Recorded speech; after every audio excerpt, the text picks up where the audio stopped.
Thank you so much. And I think, it's such a pleasure to have this discussion immediately after the CEO panel because it sort of set the stage for a lot of interesting things. And I was listening to all the conversation and a little bit of the banter that was going on. And I was thinking to myself, I think the beauty of today is that we really do not have to agree to every point that everybody makes. And that's kind of the point of diversity, right? To express your opinion freely in a manner that you feel that you have the right to present your point of view, and it doesn't mean that everything should be leading to consensus. So on that note, I think I have the pleasure here today of having a very diverse panel. I think we're doing very well on the diversity from a gender perspective as well. And we promise to ourselves as a group that we will not stick only to gender as a topic. We do want to touch upon gender because it's a very important topic. But equally so, there are other aspects of diversity which are so important. And given that this is largely an HR fraternity, I think we are also in many ways in a position where we can very meaningfully influence and impact what happens in the organization, right? So sort of connecting the CEO conversation to the HR conversation and taking it forward is what we hope to do in this panel. It will just give you all a different perspective as well. Okay? So on that note, let me start with a little bit of an open-ended question to all my panel members. We talked so much about diversity, equity, inclusion, and we are not going into the basic definition of each one of them. We also know that maybe a couple of decades back, this was very much like a small part of the HR's job. Make sure you hire enough number of women. That's how probably it started. So I want to ask you all today, whose job is it anyway to make sure that the organization is progressing on its DEI strategy? Whose job is it? Let's start from there. I think the people who were sitting here before have already answered the question. And maybe 10, 15 years back when DEI was pretty new to the country, it was an HR topic. It was being pushed by HR. But I don't think so that's the topic anymore. And the CEOs who've already been here, they've clarified that. And I think it's everyone's topic. It's not a leader or HR topic anymore. And I think the needle has moved a lot. Now, especially I represent or come from the manufacturing organization, I feel managers, leaders, mid-managers are taking the ownership. It is becoming more and more easy for HR that we don't have to talk about much. Have we reached there? No, I think a long way to go. But I think the needle has moved. It is no more an HR topic. It has become a CEO topic, a business topic, or an organizational topic. I don't think so it's being put only to HR. So that's my submission. Okay, all right. So it is co-owned by various people. And maybe everybody's got a role to play, is what you're saying. Kinjal, what are your views? I think it's a very good question to start with, and I guess it has been discussed extensively or alluded to in the previous discussion. One, as rightly mentioned, it is everyone's agenda. Everyone has a role to play in it. It's not just HR or top management, but middle management everywhere.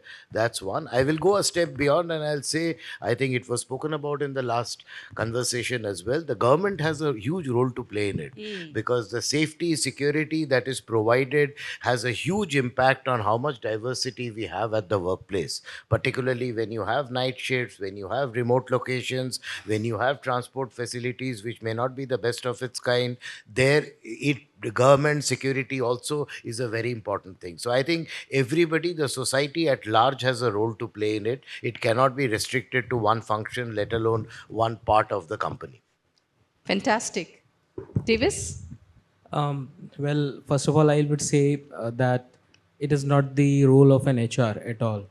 It starts with the CEO and the hiring managers, because if it becomes a HR agenda, then it becomes one of the other things which we are doing every day. So it will never get a focus in the business.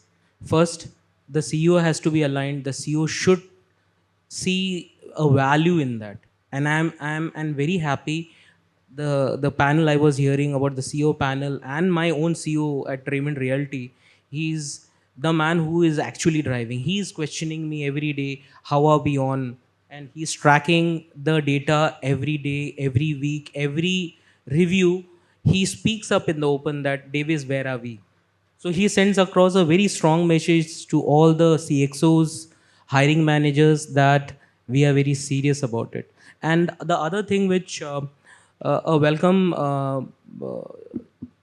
change which has come with the new codes, wherein women Yeah. would be allowed for the night shifts, and the companies have to take care of their safety, security, and everything. That also will give a great push for DEI as a whole. Yeah. Absolutely. Very, very timely as well.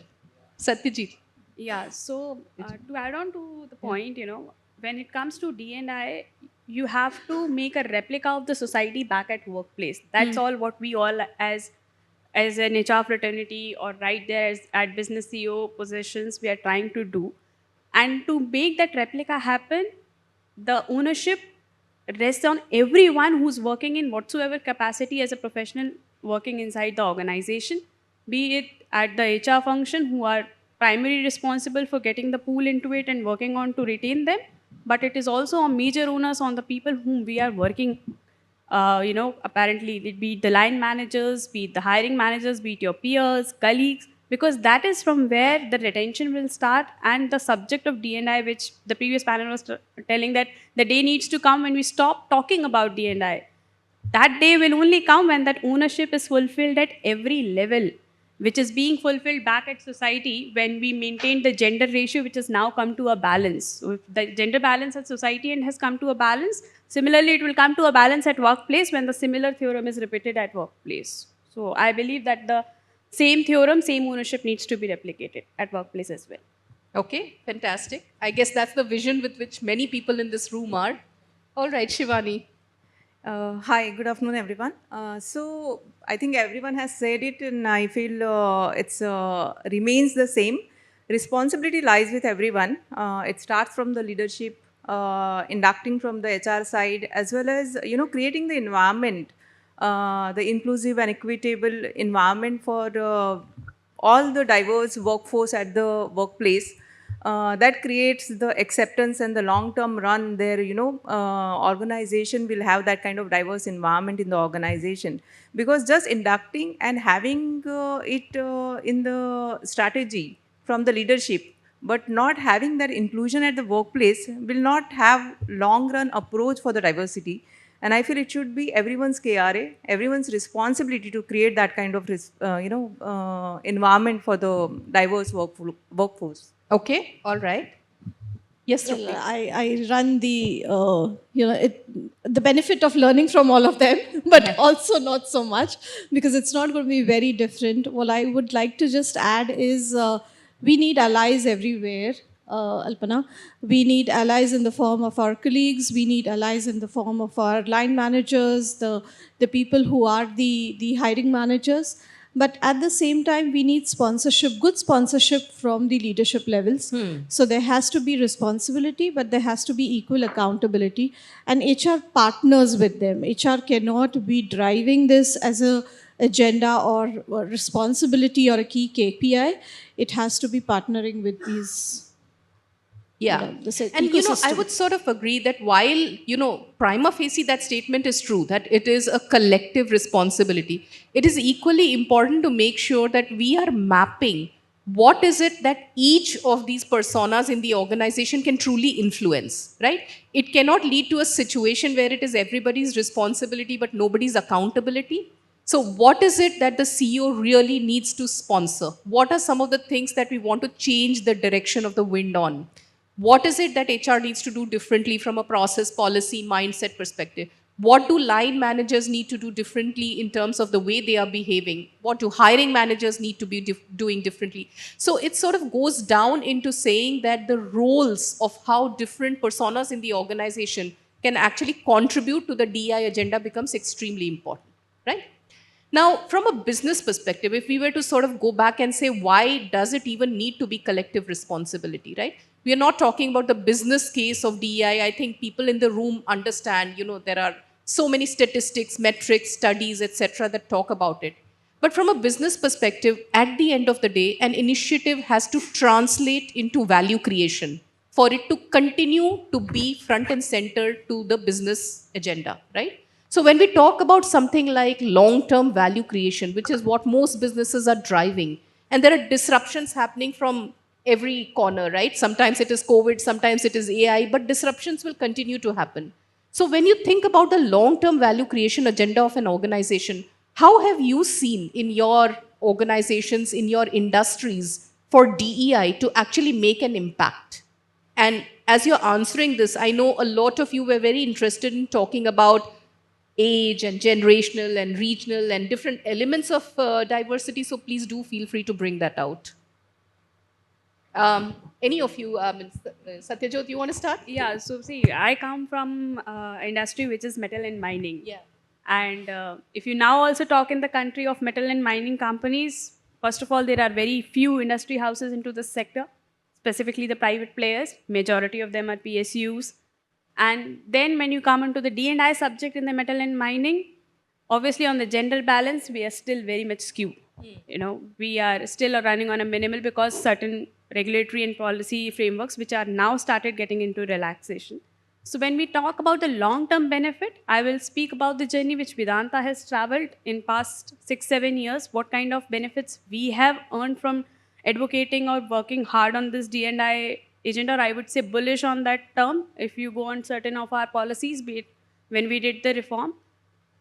In metal and mining, in mining industry, because the kind of perception when I tell you mine, it comes, सबको काला पत्थर याद आ जाता है, सबने देखी होगी. So, or either you imagine KFC. So, on that front, when we inducted women mining engineers or we inducted the engineers on heavy earth moving machineries, we saw the difference, and it was very much evident from the data analytics which says that when women supervise or when women monitors, the integral controls, the integrity or the honesty part of it in the reporting mechanisms shoot up.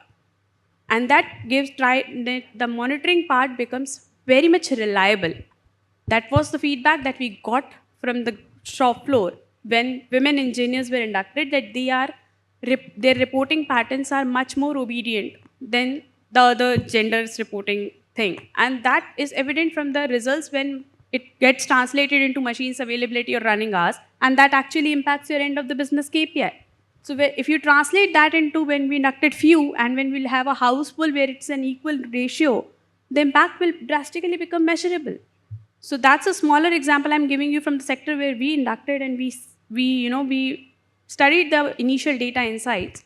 And going forward, I think it's the truth thing, and even on the enabling functions or on the software functions part, if we see, on the buying and selling end, where we are dealing with external stakeholders, the worldwide report says that women professionals are caught less in ethical breaches.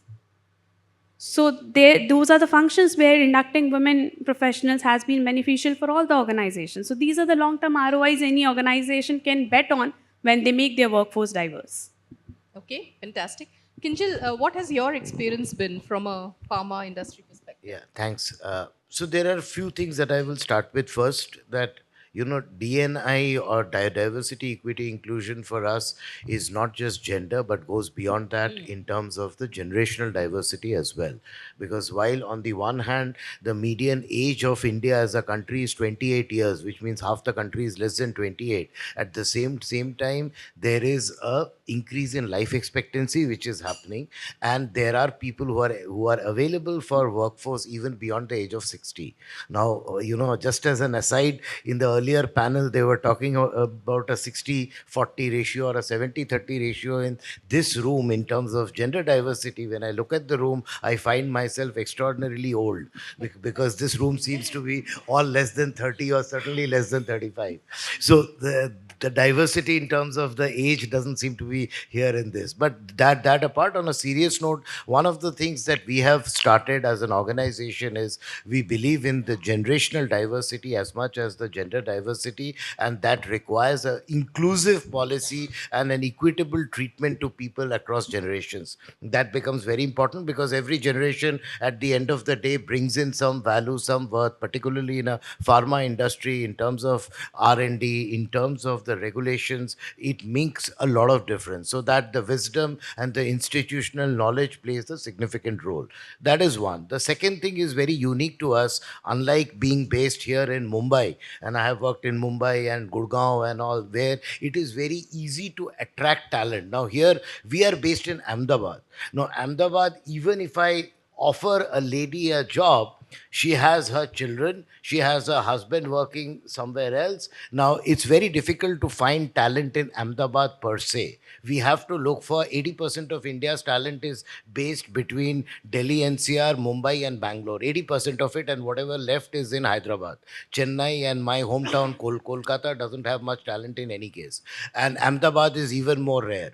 So, therefore, when we have to attract diversity, a big challenge that we face is there in terms of the gender diversity. So, what we have done is we have said that we will help not only in school admission, but as much as possible, certainly at a middle and junior level, we will help the spouse to find a job.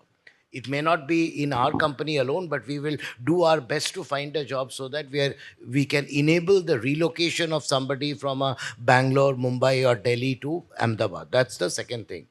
The third thing that we have done is in terms of the regional diversity. Now, when it comes to India is a large country with, there are 30 countries within India. What we have said is, and that's, I think, as far as I know, and you all can correct me, we are unique in that we have offered optional holidays for about 19 or 20 optional holidays through the year. So there are only 3 compulsory holidays, which are the national ones. Other than that, you can choose whatever day you want to, follow your religion, your culture, your this thing. So it can be an Eid, a Christmas, a Guru Nanak Jayanti, Mahavir Jayanti, whatever you feel, 19 of them you can choose, so that we are able to attract a more cosmopolitan, a more diverse talent, because that becomes a challenge in Ahmedabad because people feel that it is very, very specific to that state. But we want to attract talent from all across the country. Now, that's another thing that we have put in place. And not just that, the other important thing is equity and inclusion. So inclusion becomes very important in terms of when we get people from different generations and different regions of the country. And we have specifically followed principles where inclusion, it has to be, again, as in case of diversity, it has to be followed right from the top. And that is very important, that nobody feels excluded and there is equitable. I mean, we don't go by the numbers per se. And that's another thing that I would just like to add before I finish, that as far as diversity is concerned, we believe that we should offer a level playing field to all. Beyond that, it has to be the merit which should take it further. So the playing field has to be level. We will not exclude somebody on grounds of age. You are above 50, you cannot apply. You are a woman, this job is not meant for you. No, every job is meant for everyone. Beyond that, it is the merit which will lead to the selection. It is the merit which will lead to the promotion, and so on and so forth. So these are certain policies that we have put in place, and we try to ensure that these are practiced on a day-to-day basis. Thank you. Fantastic points, Kinjal, and I think we will go into some of these in greater detail. Since you mentioned the point on age, I mean, we all talk about the fact that there are maybe 5 generations working in the workplace right now as we speak. And I had a very interesting comment that one of my fellow leaders once made, saying that this whole concept of hire to retire, that terminology has to change, because the concept of retire itself has become redundant. There are people who are taking breaks at any point in their career as they feel the need for it. There is flexibility in the workplace, and there are so many different kinds of employment models that somebody at 75 could be very meaningfully engaged in an organization. So this whole concept of H2R itself, whether R is relevant or needs to be repurposed, I think it's a point to think. But let me come to you, Aditya, and then, also followed by Shivani and Davis, given that you are all, around the real estate and construction business. Now, again, this is a business where there have been roles which have classically been more male-dominated, and there have been, different attempts that are being made by progressive organizations to do much better on the DEI agenda. So anything you want to talk about there and how it connects to the nature of the business that you are all running? Sure, that's an extremely nice question. And firstly, I will take a point from Kinjal that India is absolutely a diverse country. I would say it's not one country, let's say 30 countries bundled up into one. So we have a diversity of gender, you have language, you have food preference, you have clothes, whatnot, definitely age. So the question, just a show of hand, do you think diversity is good or bad? So people who think it is good may raise their hands, and whoever is not raising the hand, we'll say, okay, you're saying that diversity is bad. All right. So I am not judging anyone. I am saying that the answer to this question is we cannot do anything. We can't create or remove diversity. It is already there. It is in our interest to use it to our benefit. And the CEOs before have already said that, okay, it is good. It will definitely help in the organizations. Now, when it comes to manufacturing, I'm working for a company called Caracol, which is an Italian construction chemical manufacturing organization. Is our diversity good? Not at all. 10%. Are we trying? Definitely. So diversity is a fact. You can't change it. Inclusion is an act, and we have to have the processes and policies to create an inclusive environment, have good infrastructure. And if you do both these things together, equity is going to be an impact. Now, the previous panel was also discussing about 50%, 60%, and 70%. We have to accept that fact. So Firoz sitting right on this chair said that he was doing a mechanical engineering and there were 0 women in his class. I don't think so it has changed much. If you go today also to a mechanical engineering class, probably there may be 5% women. You go to civil engineering, there may be, let's say, less than that. Probably IT, ITES and electronic and telecommunication may have, but it may not be 50%. So if we are talking about a pool, which is, let's say, 5% women in an engineering class, and your requirement is to have a 50% population of women in a workforce, I don't think so that is going to happen. It is very difficult, and if you are going to do that, it will not be fair. So I think we have to work on, there are 2 concepts. One is equality of opportunity, and the other is equality of outcome. I think we have to, like Angel said, level the playing field. We should start as organizations at the grassroots. The day you have an engineering class or any education which is, let's say, 50% or whatever percent we decide as a pool of women, I'm pretty sure that will be replicated in a workplace, because workplace is a representation of what is happening in the colleges and institute and the society. How many people want to work? If you do not, and there are certain fields which are heavy dominated by women, at the same time manufacturing is not. So we're trying to help. So as an organization, we have a policy of a referral. What we do is anyone who's referring a woman employee or any other gender employee, or someone wants to come back from a career break, will get a more amount in terms of the referral bonus. We see that it's working. Have we reached there? No. Probably it will take a lot of time. But I think as a society, when things change, it will automatically happen. If you have a educational institute having 50% or whatever percent of female, I'm sure you will not have to do much work to see the same in the organization. I mean, I would agree in a certain way, from a supply pool perspective, but I think there's still work to be done to make sure they're retained in the organization. But maybe let's just hear Shivani and then Davis as well, from a real estate perspective, from an industry perspective, what do you see happening? So as most of you must be knowing that, real estate is very new industry compared to many other industries. Now it's kind of 1 or 2 decades old, but it still has a lot of time to come to the level where the IT or banking or any other industries are having the women employment or the diversity percentage.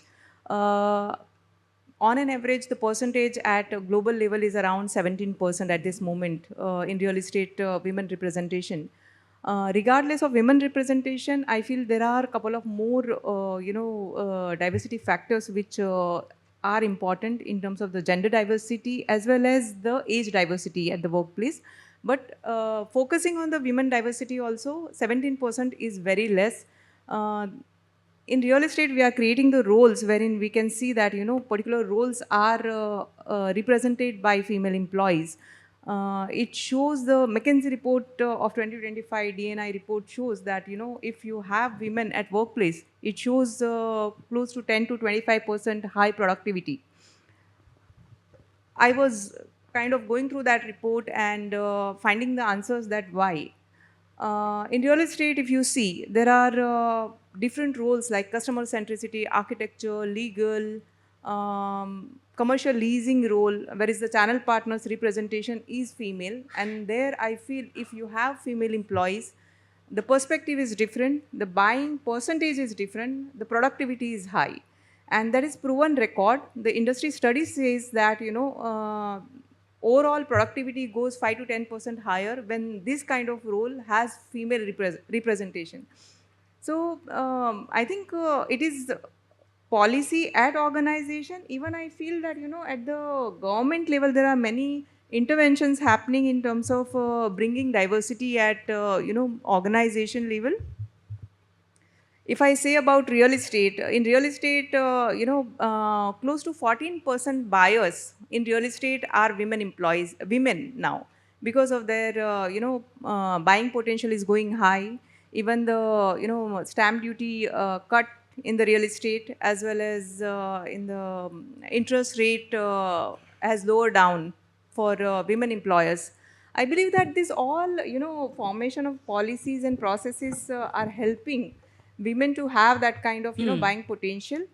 If buyers are women and the percentage is going high, and their say in property buying is having, I think, major say, then I feel that, if you have the representation at the real estate organization level, when defining the product for those end users, has to be more representation of female employees, and then it will give the more buying of those kind of product elements which Sure. are there in the, real estate. At least representation is making sure that there is a different voice and a perspective. And then if you've got a culture which is appreciating that representation and that voice, then it just is a great place to be.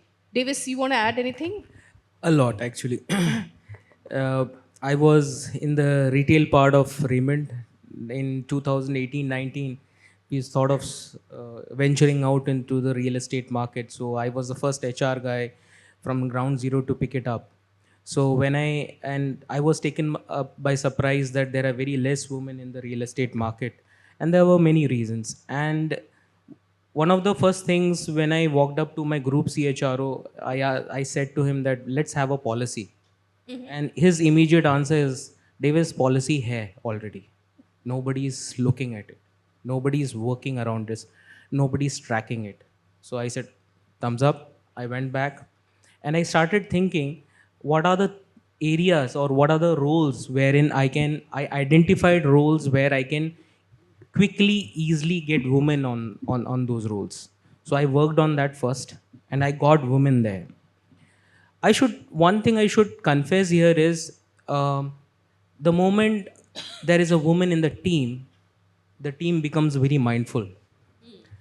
The cuss words go down, arguments go down, they are well behaved. So that is one of the quick things which I get from harmony. I get a harmony in the team, one. Second thing is, we, as he said, that we have started a special referral bonus for referring women. And apart from that, what I have done in Raymond Realty is we introduced a house concept. You must have heard of houses in school, no? A yellow house, green house, blue house. So what I have done is I have created 4 houses in the entire company, and I have gamified most of the things in HR on the houses. So the HR has not to run around. The house captains and the vice captains do the job. And the house captains are 1 male, 1 female. So there is a 50% contribution on the house captain also. And then what I have done, apart from the monetary referral bonus, I have introduced house points. Okay. So the moment you refer a woman candidate, you get so-and-so point. And if she gets selected, you get a plus bonus points. Okay. So I have gamified in that way. And I should say the easy roles or the roles which actually contribute to women is in a big way. I have seen in retail, now in real estate, then when a man along with his wife or girlfriend walks in to a store to buy, I've seen the woman is taking a decision. He wears a shirt, wife or girlfriend says, "Ye acha nahi hai." So what I did in retail is I trained my staff, don't speak to the man, speak to the woman. Impress the woman. So I have done the same thing to my sales team. I said, and in India, home buying is a affair of two people coming in, husband and wife. I tell the sales guy, पैसा आदमी देगा या औरत देगा वो मायने नहीं रखता है. Decision is the lady who is going to take, because she will be mindful of every small thing, right from how the amenities are for the children, how is the old parents going to be taken care, is there a ramp, how is the lift, security, safety, everything. So when I have a woman in my sales team, she is more empathetic about how she sells it to a family or anybody else. Okay. Okay. And I have an entire design team which is only and only women. And no, not, and I scare now that how I can introduce a boy or a man into the design team. Okay. So design also, design, when I see design, the designer, women designers are very mindful about the kind of design they design a house or a home, you know, because they are mindful about what are the things, as I said before, they are very mindful about what are the amenities, what are the things, how things should be in the house as well. When it comes to contracts and procurement, I have seen vendors coming and yelling on my male staff. The moment I introduce a woman in that team, vendors started behaving. कोई लफड़ा नहीं है, सब अच्छा चल रहा है. So these are the immediate benefits I could see, and thankfully my CEO is well aligned to it, and he is the one who is actually driving it, not the HR.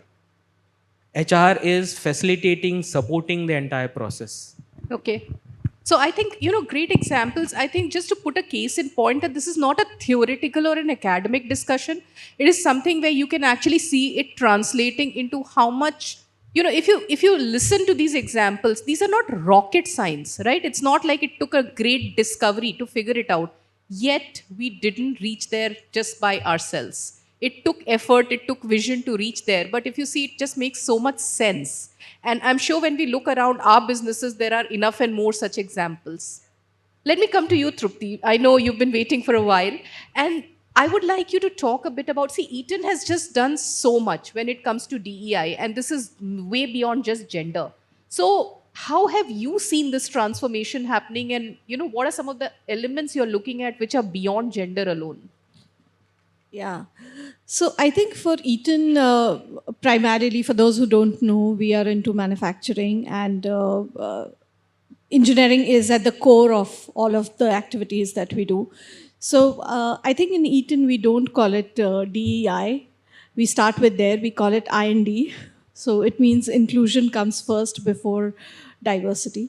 And that therefore means that we go beyond gender diversity.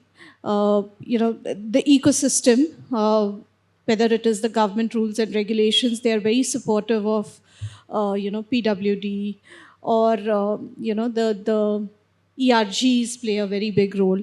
So these are things which are, let's say, integral part of Eaton's ecosystem and the framework. Having said that, gender diversity continues to remain our key area and focus when it comes to building the culture of the organization. It's an important culture lever that we really emphasize on, and we've not reached where we reached overnight. We take really tough targets. We try to drive them, but it's not a target to really achieve that particular number. It is more about a relative target on how we can really have an impact on the inclusion index. Yeah, so it needs to translate into that inclusion index. And, we heard some of the CEOs and very interesting examples from the panel members. Maybe I'll take a minute and give you one example over here in terms of how we've tried to build the diversity aspect. For us, it's not just about hiring, it's also about how we would want to develop the, women employees and grow them within the, career path. So we face a challenge when it comes to certain skills, and Eaton operates within the space of industrial and electrical. So typically we look at hiring almost across core mechanical skills to electronics, electrical, and power electronics kind of, it's a big range of skills that we are really looking at over here. But mechanical skills are far and few when it comes to women representation. So, what we've tried to do, and it's worked well so far, is to look at introducing women employees into the ecosystem much earlier, which means that we really go down to the polytechnics and the diplomas. We pick the women talent from these areas and really groom them. We support them through their journey when it comes to they are completing their graduations from premium institutes and then their post graduation. So it becomes more like Eton becomes their next family. We try to create that environment and ecosystem for them, and that really helps us build those niche capabilities, or let's say the capabilities where we don't see the gender diversity in these skills right up to the middle management or even senior management levels. Sure. So I think, one thing that is coming out quite consistently is that we have to focus on enhancing the supply pool, especially in cases where there is no natural supply pool which is adequate. We have to make sure that, it's not just about acquisition of talent, but it is about the culture that we are building and how we are developing them. The fact that we need to look at merit more than anything else. It cannot be a quota system for sure. Because one, we do not want to, trivialize the achievement of the minority segment, whether it is the women in the workforce, whether it's PWD, whatever that cut is. The worst thing that you can do to a meritorious woman is to make her feel that she got there because of a quota. And that's the worst thing you can do to the male allies who believe that they have a role to play in actually promoting diversity, right? So as an organization, it's also about making sure that we don't take shortcuts. We don't look for only what can be done as a metric in the short term. And somebody asked that interesting question on ESG. In my view, while sustainability, there are simple ways of looking at it, I think the more complex way of looking at sustainability is also tied to meritocracy. It's tied to really building a solid pool where you can make sure that your DEI agenda is sustainable because it is linked to business outcomes and not to a quota, right? So I think several examples that we've got from the panel member. Just in the interest of time, I'm going to ask one quick rapid fire question and then we will stop at that.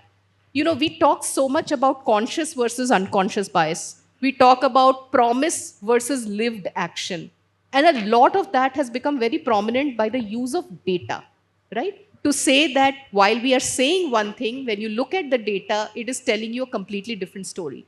So your quick thoughts on the power of data and how it has helped the journey. Maybe we can start with you, Aditya, if you're okay. And we can Sure. just go around quickly on this one last question. Thanks for putting me on the spot. I think data is very important because whatever we do, it should be shown in the data. I think one of the live example is the CEO sitting here. I've already said that a diverse company is definitely more inclined towards being successful. And you see all the top companies which are doing good, I'm pretty sure you look at their diversity quotient or their ratios will be very, very good. Similarly, we've seen for us, Caracol, our R&D laboratory, which is at our Vadodara plant, is female dominated, and the amount of research and the outputs which are coming compared to all the other laboratories across the world which have lesser female compared to us, we've seen a drastic improvement. So that is a data business point. KPIs are speaking the language. Yeah. Okay. Kinjal? Yeah, just to put it in one sentence, I believe that what gets measured gets done. So until Managed, we have yeah. the data, we can't, move in that direction. Yeah, perfect. Absolutely. So very important. One word from me is, as we said rightly, that is one. Other thing is the data is like a mirror and a compass. You get to know where are you going, north or south. Yeah. Yeah. For me, diversity comes with, wider thoughts. So if you have 10 solutions to one problem, that's better than having only one-sided approach or a one solution to one problem. Okay. So you measure it from the ideas and the perspectives. All right. For me, it's of course it has to be data driven, but it has to be even the impact driven. That sometimes the impact is difficult to measure. The retention, all this percentage, it helps us to identify that how diversity indirectly creating the work culture which is very inclusive, and it's impacting the retention and productivity, other dimensions. So it could be that, or it could just be the experience metric, is what you're saying. Okay. Data is important. Equally important is the intent. Yeah. I think we need more people with the right intent. Okay. Thank you so much. So I think we are just about getting to the end of our time. If there are any one or two questions from the audience, I think the panel will be happy to answer. There are 70% of the women representing the women force. And we are one of the largest manufacturers and exporters of diamond studded jewelry from India. Having said that, I wanted to understand we are already having PWD members, SAP members with us, specially abled people, we call them, who are speech and hearing disabled, which are making 3% of my overall workforce. Yeah. So it is approximately 120 plus people working with us. Now I am striving as a HR head. I want neurodiversity to come in. Yeah. So if anyone from the panel can tell me, how do I bridge the gap between neurodiversity masking, which is there? Because when I go to the people who are the recruiters in departments and tell them, why don't we hire for neurodiversity?